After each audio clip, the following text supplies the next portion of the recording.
Après que François a annoncé à Soisic qu'il voulait rompre, l'ambiance n'est pas au beau fixe chez les Vernet. La médecin supplie son mari de revenir sur sa décision, mais celui-ci est catégorique et ne veut pas entamer la discussion à ce sujet. Adam ne cache pas à Gloria il se sent déprimé par la situation. De retour à l'hôpital, Soisic craque dans les bras de William en racontant que François veut qu'ils se séparent. Le professeur est pourtant sûr de son choix et va même jusqu'à annoncer à Erika qu'il souhaite quitter son poste au lycée pour prendre de la distance et du temps pour lui.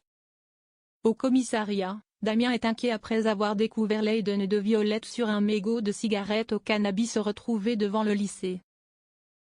Heureusement, Georges le rassure dès qu'il reçoit un rapport d'analyse confirmant que l'incendie de l'école serait sûrement d'origine criminelle car un solvant et un briquet à arc électrique auraient été utilisés pour mettre le feu. Damien annonce la bonne nouvelle à sa sœur mais en profite pour lui dire à quel point il est important qu'elle arrête de fumer.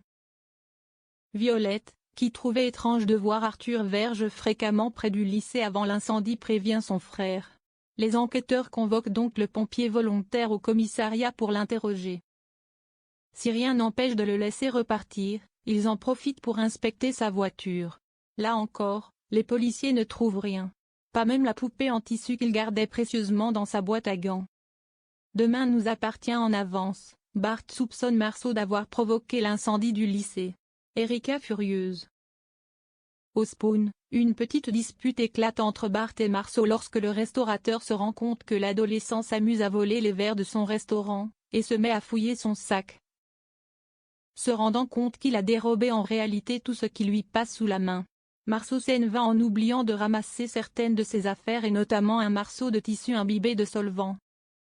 Il appelle tout de suite Erika pour lui faire part de ses doutes au sujet de son fils. La proviseure ne pense pas une minute que Marceau ait pu faire une chose pareille et fait promettre à Bart de ne parler à personne, surtout pas à Sarah et Roxane. Mais peu plus tard dans l'après-midi, un appel anonyme prévient la police que le lycéen pourrait être impliqué dans l'incendie. Les enquêteurs convoquent donc Marceau et sa mère au commissariat pour le lendemain matin. Persuadée que son compagnon n'a pas tenu sa langue, Erika débarque au Spoon, hors d'elle, s'énerve contre Bart et refuse de croire qu'il n'y est pour rien, avant de s'en aller furieuse. Raphaël et Martin se lancent dans les préparatifs de leur mariage. Mais le couple peine à choisir leurs témoins respectifs.